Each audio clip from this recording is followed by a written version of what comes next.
Hey, welcome to Living the Next Chapter. I have with me Richard from imaginationstorybooks.org. What is this? Dave, you're asking, what is this website? Now imagine children who cannot read due to their eyesight, cannot comprehend books because they are deaf. Now imagine someone who is Superman, really, who said, you know what, we need to make books accessible to children in not just reading the story to them, but describing what's happening in these amazing children's books, because they're so visual, right? So if you know anyone who could benefit from this episode, please share it.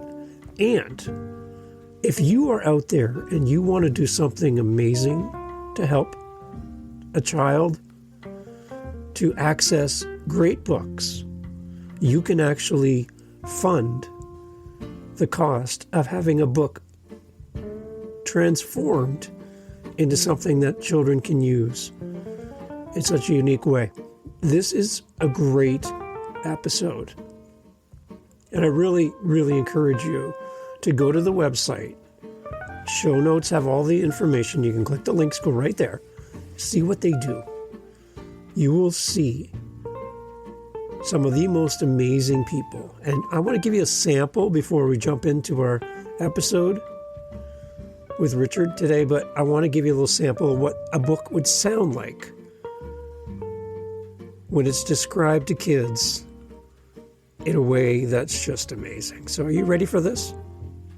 Are you ready? You need to sit down. This is a good one. Okay, so here you go. Here's a little sample of a book. And this one is called Henry and the Gym Monster. Henry and the Gym Monster. Here's a little sample from imaginationstorybooks.org. Here we go. And we're going to jump right into our discussion with Richard. Here you go. Just a little taste. On the cover. On a basketball court, a young boy with reddish-brown hair and green eyes stands with his mouth wide open. A brown, furry creature, about the size of a koala, sits on the boy's shoulders, gripping his face with its paws. The boy wears an orange t-shirt, and the creature wears a red, white, and blue sweatband around its forehead. I love PE, shouts Henry. It's my favorite class. In art class, he draws about dancing. From above, Henry sits at a wooden desk with a sheet of paper and 4 crayons. With his right hand, he draws a ballerina and colors in her costume. In music, he sings about soccer. Henry stands with his arms outstretched, eyes closed, and mouth wide open. A speech bubble over his head shows bold, capital letters, spelling out, Goal! In front of Henry, 2 other students stand glaring with their arms crossed. And during math, he calculates the number of curl-ups he can do. In a classroom, Henry sits at a desk, pursing his lips and counting on his fingers. Behind him, a chalkboard shows 2-digit addition and subtraction problems. Welcome, everyone, to Living the Next Chapter. I have a treat for you today. When I found this group of people and what they do, I was so enthralled at the amazing stuff that's happening here. And Richard is here with me today. We're going to be talking about imagination storybooks and all the good stuff happening.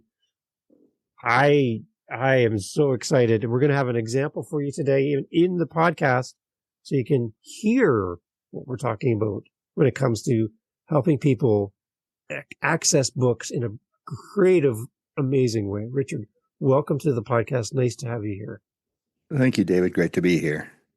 So before we hit record, I had to apologize to Richard. I was late because I was experiencing the book for myself and I got caught up, and I'm like, oh, I gotta go. Richard's waiting for me. And I came running into the room here on Zoom, and he was waiting patiently. I am so excited. Can you tell me, Richard, a little bit about the idea behind Imagination Storybooks, and maybe a little bit how this started? Yes, there are over 5 million children in North America with special needs. Blindness, deafness, autism, dyslexia, and they don't have access to children's illustrated books in the language they can understand. Audio description of the pictures for blind children, sign language interpretation on the videos for deaf children. We've even seen that autistic children like our videos because we take an existing children's illustrated book, we show the pictures, we describe them richly, and then, co-narrator describes the text. And then we move on to the next picture. And it's very easy for people with learning challenges, children with learning challenges, to follow. So we got into this because I've been part of the blind community for many, many years, decades, as a ski guide for blind skiers. And then I was a volunteer for Learning Ally, recording books for the blind because I'm an audiobook narrator. And I saw the gap in the audiobook world where chapter books are in audiobooks, but illustrated books without the descriptions of the images are just poems, and they don't make great audiobooks. So I decided to combine audio description, which is growing in the TV and film and theater world, with the audio of the book. Excuse me. So, and then we started for blind children, but the parents of deaf children said, "Could you add sign language?" Because there is a critical shortage of materials at that age, ages 3 to 8, that have sign language on screen and the pictures of the book and the captions for people who are just learning sign language. So they were very enthused about it because we do professional narrators, professional description writers. So this is not just, somebody holding up a book on YouTube. We really do a complete production of the children's illustrated book. It is immersive. The music is beautiful. The voices are so crystal clear, and there's such variety in the books as well as you listen. That's why I'm late, because I was so enthralled with this book, and I'm like, oh no, you got me. And I just think I love when someone sees a need and says, we can help. And you have such talented people around you. I am so excited to have you here on the show.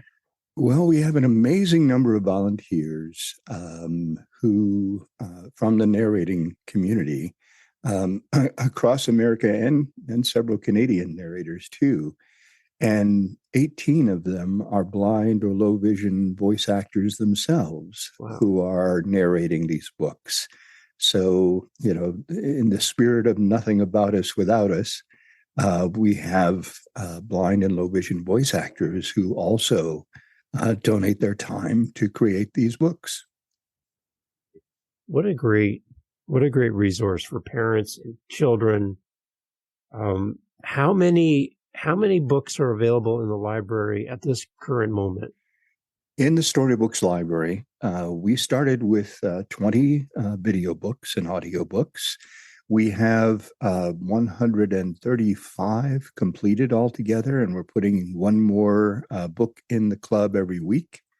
We make it available in 3 formats: video with audio description, video with sign language and audio description, and just the pure audiobook version, which the audios are also downloadable for people who want to listen to the books later. Beautiful. Okay, so on your website, for people that come to the website, can you kind of take us through a little bit of how we navigate and come and see you for the first time as a parent, with children that we're looking for this as a resource for our children, where do we go on the website? Can you give us a little bit of a starting point? Yes, it's imaginationstorybooks.org. We are a nonprofit, so it's Storybooks, imaginationstorybooks.org. And when you go to our site, basically you will see making storybooks accessible to all children. And there's a welcome and bringing the magic of books to all children with the Storybooks Club. And it has a little link there where you can join the club. It's $9.99 a month or $99 a year. And you can gift a subscription for a blind or deaf child or someone you know. So that is all through the site. And we also have samples on the website. And let me just play a very brief before and after sample so people can listen to what we mean when we say adding audio description. Here we go. Here's an example of before. One page taken from If I Were Your Angel, narrated by Michelle Maras, as a simple read-along.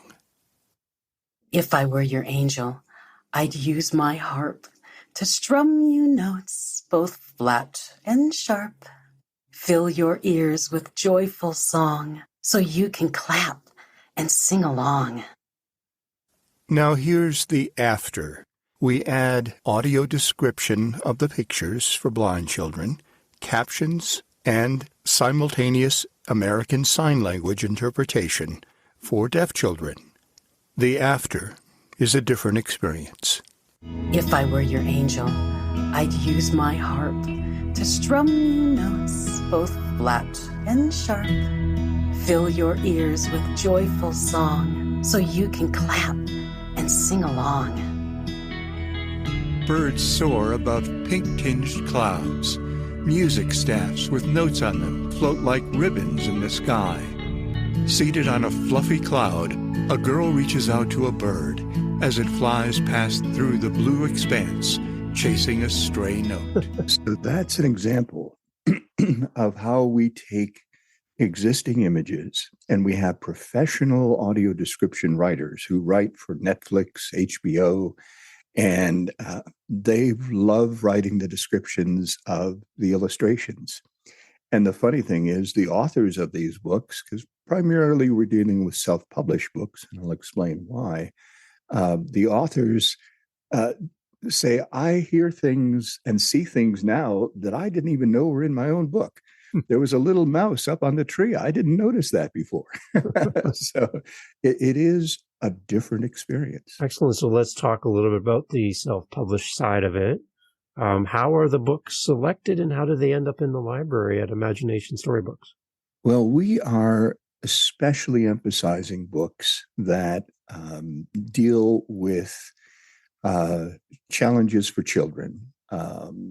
Whether it's bullying or, just emotional support, plus featuring children with challenges themselves, wearing cochlear implants, being blind, being deaf, being, autistic. We have several books about autistic children explaining, what that is and from the child's point of view, so children can see themselves in these books.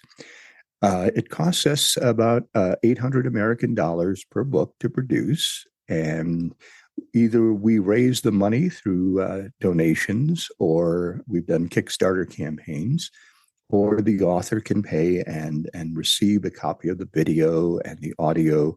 And we also create an audiobook version for them that they can sell on Audible and 30 other audiobook platforms.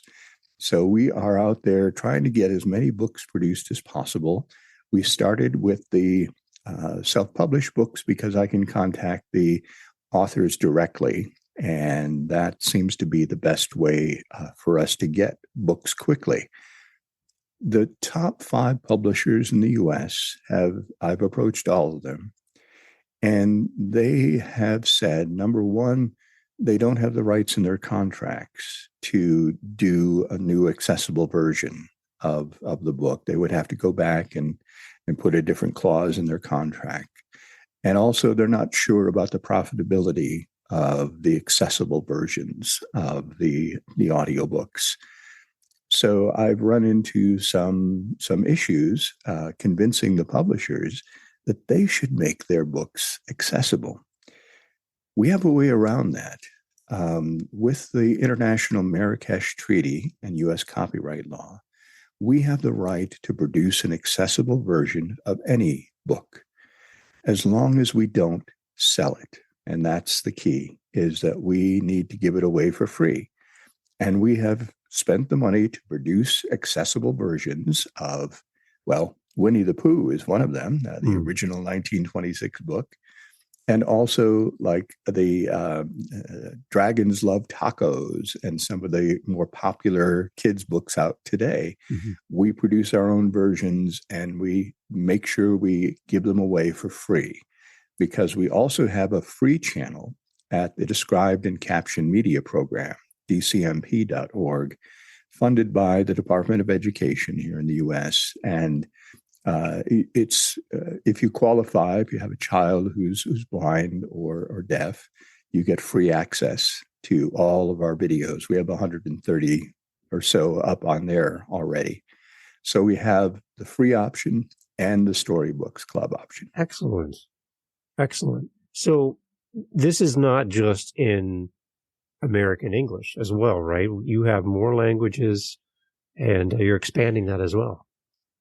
We are expanding it into, we've decided that we wanted to make our website accessible. And I'm going to share my screen with a sample of that.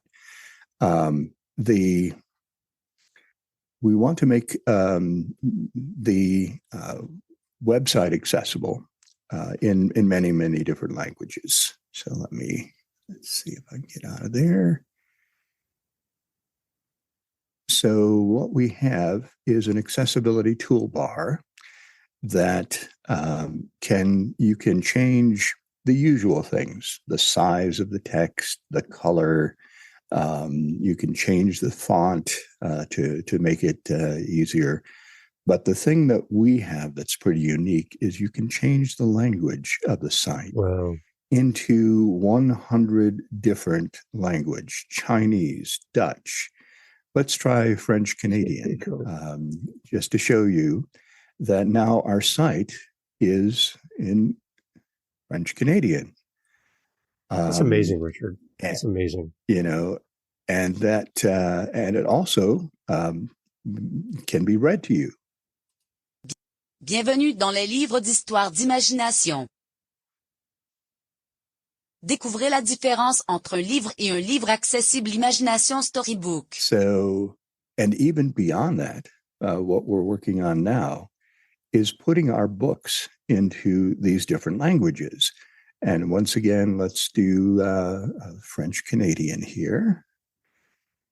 And now we have this book, Mighty Mila, in French Canadian with the audio descriptions described. Wow. And it's a web page that you can print out and have a copy of the book if you'd like. We also, in many languages. Trois enfants se tiennent ensemble dans un endroit herbeux plein de fleurs aux couleurs vives et de buissons verts. So it can be read to you. Now, of course, it's AI voices. We prefer human voices always. We are doing all of our books in English and now in Spanish with live actors. But, it's impossible to get Chinese-speaking narrators, Ukrainian-speaking narrators in an affordable way. So this is our way of taking children's illustrated books with the descriptions of the pictures and turning them into audio and text formats in 100 different languages. One thing that kind of doesn't sit well with me, Richard, is the one thing you said where publishers are saying, well, we don't see the dollars and cents and the money coming back and the profits for doing all this.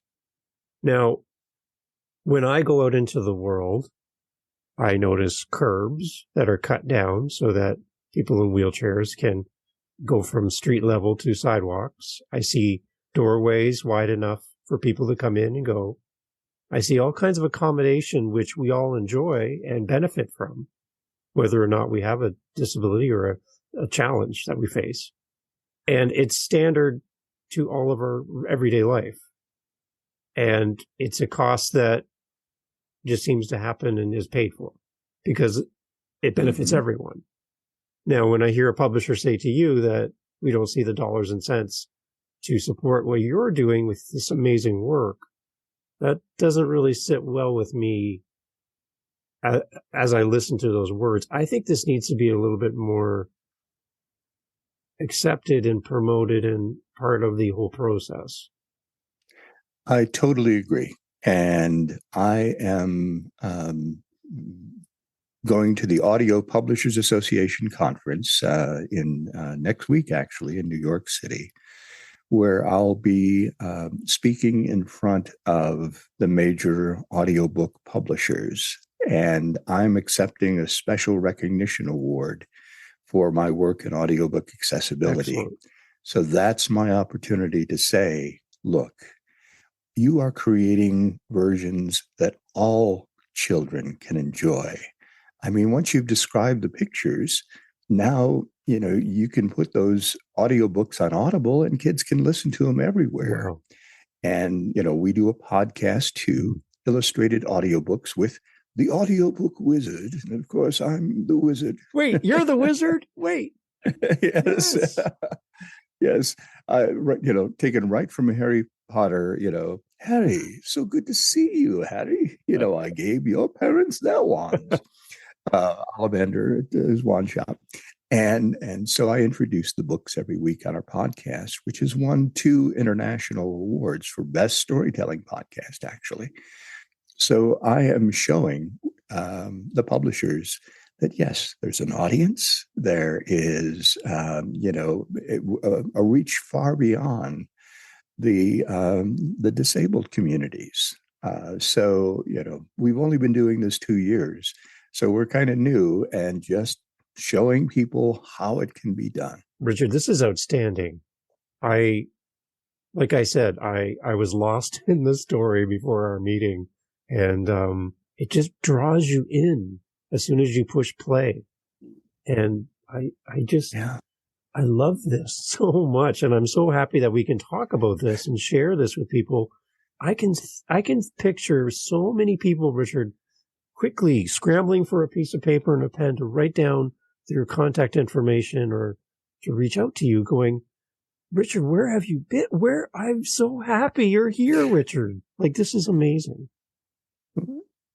Well, this is something that, we have, our senior producer, Tristan Snyder, has been blind since birth, and he does a lot of our audio work too and narration.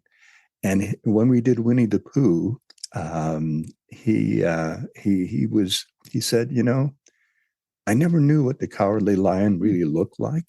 I'm not the Cowardly Lion. We're doing Wizard of Oz too, but I never knew what Piglet and Eeyore really look like. They're not described that well in the book.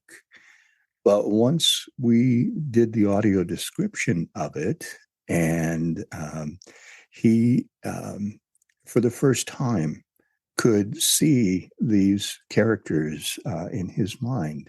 So we are making a difference, we know, with the children. And the professional quality is important. I narrated Winnie the Pooh. Once upon a time, a long, long time ago, about last Friday, Winnie the Pooh was walking through the 100-acre wood. Oh my gosh, you just took me back to my childhood, Richard, with that. Thank you. So having the professional narrators makes it, so appealing, I think, to everyone. We're not just reading stories out loud.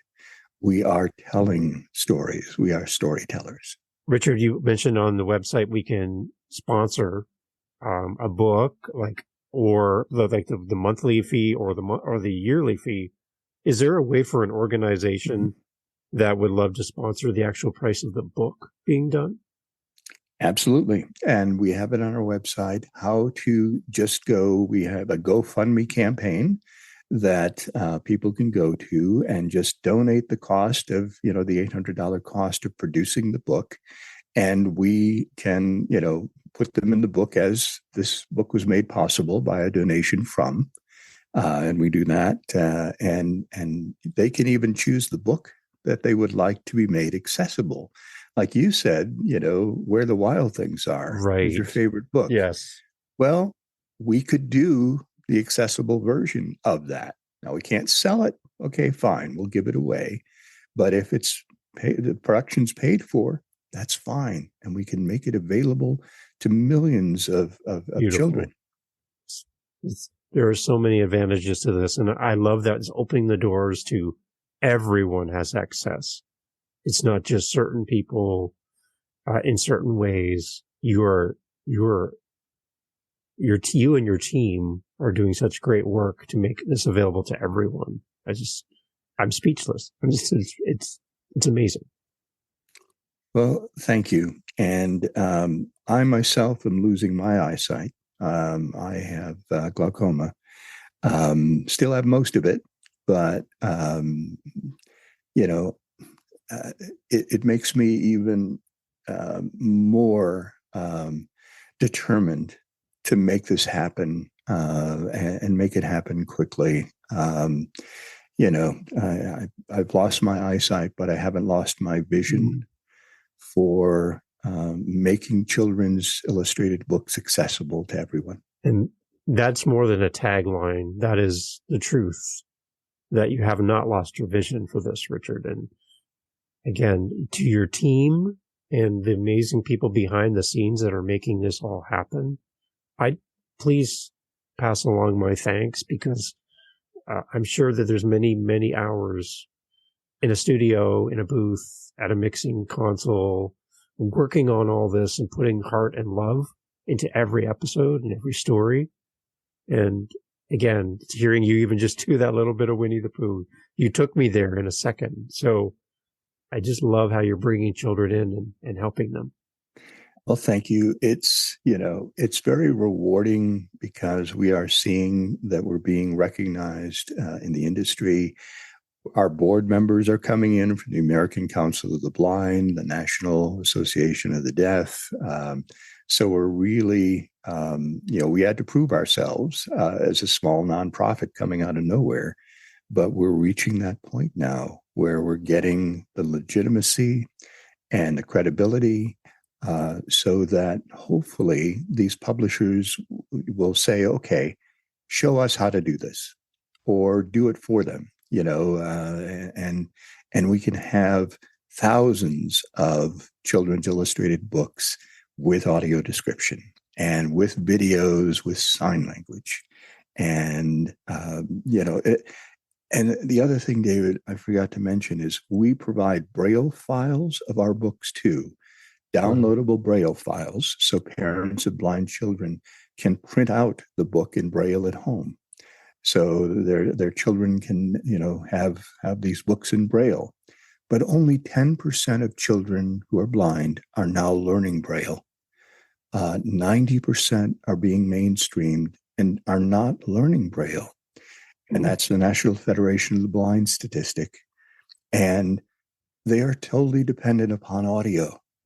And so they need these books, not just in Braille, but in audio too. And that's what we're determined to do.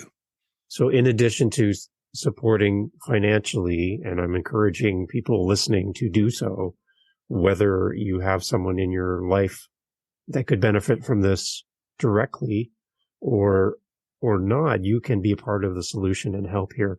In addition, financially to supporting you, how else can we support Imagination Storybooks? Well, you can subscribe to our newsletter on our website, and we are coming up with new things all the time. We just added that Recite Me toolbar, the accessibility toolbar, to our site. And we're putting together a campaign to put all of our books in Ukrainian, so that children there will have storybooks with audio description in Ukrainian. So we're doing new things all the time. So yes, we appreciate everybody's financial support. And, for $99, if you don't know a blind or deaf child, we have relationships with the Anchor Center for Blind Children here in Denver, where I'm located, and the Rocky Mountain School for the Deaf.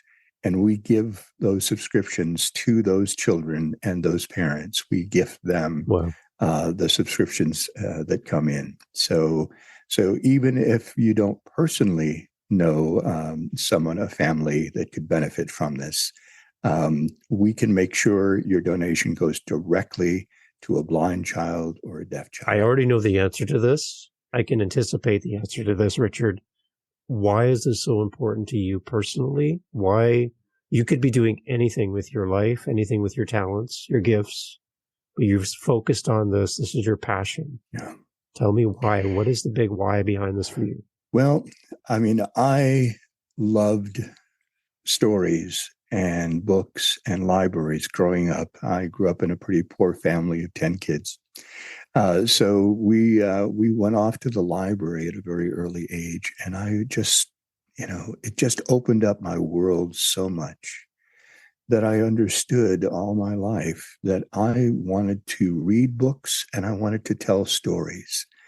In second grade, I was writing stories with my classmates' names in them and charging them a nickel to read it so I could get my comic book money. So I was a professional writer in second grade. And I wanted to be Superman, actually, but I couldn't fly. So I decided I'd be Clark Kent and had a long career as a radio news correspondent and anchor, telling stories in front of a microphone. And David, the way the nonprofit idea came was that my late wife, Nancy Hind, who passed away from colon cancer a few years ago, was a special ed teacher. And she encouraged me to do this and created the Nancy Hind Giving Fund, which was the source of the money to get us started. So this is in her honor also. Well, I can anticipate that Nancy would agree with me with saying that you have lived up to your Superman title, and you're doing that every day and helping people. So, Richard, thank you for spending time with us, demonstrating what you're doing and continuing to help children. It is great to have you here, and I'm just wishing you well. I'm wishing you much more success, many more donors, so that you can continue to do many more things to help these kids. Thank you so much, Richard. And Excellent. thank you, David. Everyone, we're going to have links in the show notes where you can go and support Imagination's Storybooks. I would love to hear and see the community around this podcast reach out and offers the support in any tangible way that you can and help Richard and his team continue what they're doing. It's outstanding, and you will fall in love with these books. You will. I guarantee it. Thank you, Richard, so much. Thank you. Jumping here at the very end, I want to thank you for coming.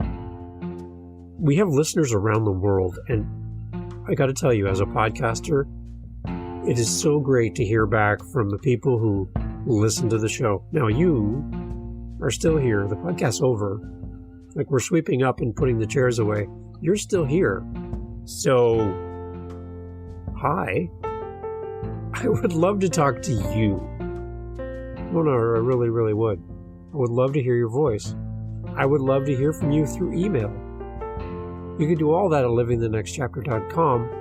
I say it fast because I love it. Living the Next Chapter. It's the name of the podcast. .com. How's that for easy? Right? Right. So come on over there and let's have a conversation. You can set up time in my calendar. You can, air quote here, book. Book time in my calendar. Book next chapter. Let's have a conversation. Thanks for being here. See you on the next one. Cheers.